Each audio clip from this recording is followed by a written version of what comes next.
जय नित्यानंद। तो आज के ज्ञान में, आज का वैसे जो ज्ञान है वो एक प्रश्न पे आधारित है। किसी साधक ने पूछा है कि साधना है क्या। तो साधना है क्या, इसके विषय में हम जो है आज चर्चा करेंगे। तो साधना का अगर स्पष्ट एक शब्द में जवाब दिया जाए तो वो है त्याग। देखो, त्याग किस चीज का? जो तुम नहीं हो और तुम उसको जाने बैठे हो, उसके प्रति आसक्त हो, उसका त्याग ही साधना है। जैसे तुम मन नहीं हो, तुम शरीर भी नहीं हो। अब इसका तात्पर्य ये नहीं है कि मैं कह रहा हूं कि तुम शरीर का परित्याग कर दो, अभी त्याग कर दो, ऐसा नहीं कह रहा हूं। सुसाइड कर लो, ऐसा नहीं कह रहा हूं। त्याग भीतर का विषय है। जो बाहर का विषय है वो भी माया ही है। बाहर का त्याग भी माया ही है। आपके सामने लड्डू पड़े हैं, आपने 2 लड्डू खा लिए, बाकी का आपने त्याग कर दिया। वो सांसारिक त्याग है, वो माया, वो भी माया का ही त्याग है, लेकिन वो भी बाह्य त्याग है, भीतर से नहीं। तो त्याग उस चीज का जो तुम नहीं हो, ठीक है ना, भीतर से। लेकिन जैसे ये शरीर तुम नहीं हो, ये शरीर तुम्हारा नहीं है। ये शरीर जो है प्रकृति का हिस्सा है, क्योंकि जल पृथ्वी अग्नि वायु आकाश से शरीर बना है। और मृत्यु हो जाने के उपरांत ये शरीर यानी मिट्टी मिट्टी में मिल जाएगी, मिट्टी अपना अंश खींच लेगी। जल जल में मिल जाएगा, वायु वायु में मिल जाएगा, अग्नि अग्नि में चली जाएगी, और आकाश तत्व आकाश में विलीन हो जाएगा। लेकिन तुम इससे परे एक अविनाशी तत्व हो, जिसको तुम आत्मा कहते हो। और वास्तव में वो आत्मा ही परमात्मा है। लेकिन जब तक तुम शरीर में बंधे हुए हो, नसनाड़ियों से, मांसपेशियों से, मन और माया से, तब तक तुम आत्मा नहीं होकर के जीवात्मा हो जाते हो। जीवात्मा बंधी हुई है, इसलिए जो जीवात्मा जो चीज चाहती है वो सब पूरी नहीं हो पाती। यानी तीसरी कोई एक शक्ति है जो उसको दबा करके बैठी है। और वो जो दबा करके बैठी है वो है तुम्हारा स्वयं का मन। जब तक कि वो मन माया की ओर आकर्षित हो रहा है, माया की ओर तुम्हें धकेल रहा है। तो साधना ये है, जो तुम नहीं हो उसका त्याग, और जो तुम हो उसका स्मरण ही साधना है। जैसे ये शरीर तुम नहीं हो, अगर शरीर तुम होते तो ये कभी ना बदलता, ये कभी तुम्हें छोड़ता भी नहीं। लेकिन ये एक दिन तुम्हें छोड़ देगा, और फिर तुम्हें पकड़ लेगा, और फिर छोड़ देगा। जो लगातार बदलता रहता है, जिसको जगत मिथ्या भी कहा गया है। और ब्रह्म सत्य, यहां ब्रह्म से तात्पर्य आत्मा से ही है। क्योंकि जिस प्रकार से राम 4 प्रकार के होते हैं, एक राम दशरथ का बेटा, राम यहां ब्रह्म मानो। एक लोग बाग किसको ब्रह्म मानते हैं? एक राम दशरथ का बेटा, एक राम घट घट में बैठा, एक राम का सकल पसारा, और एक राम इन्हें सबसे न्यारा। मैं उस सबसे न्यारे राम की बात कर रहा हूं, जो काल से परे है, जो साधना से भी परे है। साधना से तुम्हें वो मिलेगा। तो साधना जो है माध्यम है, साध्य नहीं, साधन है। साधना ही साधन है, लेकिन साध्य नहीं है। साध्य तो तुम्हारा आत्मा, तुम्हारा परमात्मा ही है। तो साधना है जो तुम हो उसका स्मरण, जो तुम नहीं हो उसका सर्वथा परित्याग, उसके स्मरण का भी परित्याग करने का अभ्यास साधना है। ठीक है। अभी जब हम यहाँ बैठेंगे तो हम करेंगे क्या? मेडिटेशन करते हैं, है ना, मेडिटेशन करते हैं। तो मेडिटेशन किसका? बस मेडिटेशन उसका जिसको तुमने आज तक जाना नहीं, लेकिन जिससे सब कुछ तुम जान रहे हो। बस जो तुम जान रहे हो उसका त्याग करते चले जाओ, तो जो जान रहा है तुम उस तक पहुंच जाओगे। यही साधना है। हर ग्रंथ में, चाहे वो रामायण हो, गीता हो, या कुछ अन्य ग्रंथ हो, सभी सभी ग्रंथ जो है, कुछ लोगों ने कहा कीलित है, शापित है ऋषि मुनियों द्वारा, ताकि इसका दुरुपयोग ना हो सके। तो इसमें बीज रूप में जो मूल ज्ञान छिपा हुआ है, वो बीज रूप में छिपा हुआ है, इसलिए हर कोई इसको समझ नहीं पाता। उस बात को समझने के लिए एक तत्वदर्शी संत की आवश्यकता पड़ती है। और तत्वदर्शी संत से तात्पर्य सिर्फ इतना ही है जिसने उस तत्व को जान लिया हो जो कि अविनाशी है, जो मिटता नहीं। जैसे ये शरीर बार बार मिटता रहता है और बार बार जन्म लेता रहता है, लेकिन जो ये आत्मा है, ये कभी नहीं मरता, ये कभी नहीं मिटता। और भले ही ये आत्मा बंध जाने के कारण भी जीवात्मा कहलाता हो, लेकिन इसमें एक खास बात है, जीवात्मा भी नहीं बदलता, शरीर बदलता रहता है। तो जो नहीं बदलता वही तुम हो, यानी आत्मा। लेकिन बंध गए हो, ये बंधन को छुड़ा देना भी साधना कहलाता है। कैसे छूटेगा ये बंधन? जो तुम नहीं हो उसका सर्वथा त्याग, बाहर और भीतर से, और जो तुम हो उसका स्मरण। विस्मृति किसकी करनी है? इस संसार की। और स्मृति किसकी करनी है?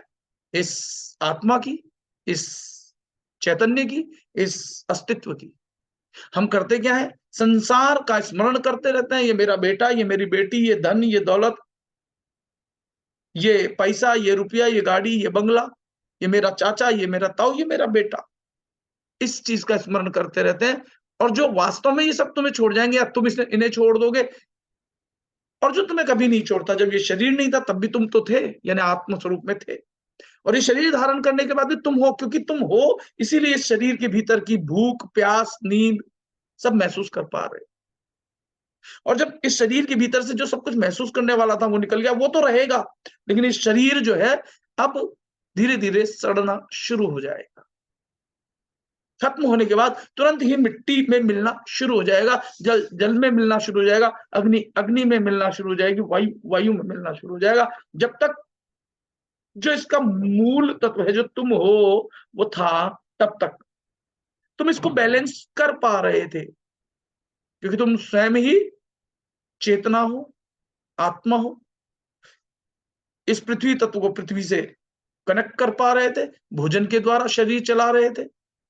इसमें एक शक्ति है जो शुद्ध नहीं है उसको निकाल भी देती है। जैसे मलमूत्र के माध्यम से तुम जो भी भोजन करते हो सारा निकाल देते हो, लेकिन जो भीतर रह जाता है वो है ऊर्जा, जो शरीर को चलाती है। तुम पानी पीते हो, सारा पानी तो निकल जाता है यूरिन के माध्यम से, लेकिन जो रह जाता है वह है ऊर्जा। तुम सांस लेते हो, लेकिन सांस निकाल भी तो देते हो, लेकिन जो लेने के बाद जो निकालते हो उसके बाद बचता क्या है शेष? वो है ऊर्जा। ठीक इसी प्रकार से जो तुम ले रहे हो और निकाल रहे हो वो तुम नहीं हो, लेकिन जिसके कारण वो लिया जा रहा है और निकाला जा रहा है वो तुम हो, आत्मा। तो आत्मा को जानना है, स्मरण करना ही साधना है। बार बार स्मरण करना है। और जब ये स्मरण इतना पक्का हो जाए कि तुम्हारा शरीर चाहे सो जाए और तुम्हें याद हो कि तुम अस्तित्व हो, अभी जब सो जाते हो तो अपने होने नहीं होने का भी एहसास नहीं रहता, यही माया है। और जिस दिन तुम्हारा शरीर सो जाए और तब भी तुम्हें एहसास हो कि मैं हूं, हाँ है, यानी अस्तित्व, इस स्थिति में तुम आ जाओगे तो तुम सेल्फ रियलाइजेशन, आत्म साक्षात्कार की स्थिति में आ जाओगे। शरीर सो रहा है लेकिन तुम तब भी जाग रहे हो, क्योंकि आत्मा कभी सोती नहीं, आत्मा कभी खाती नहीं।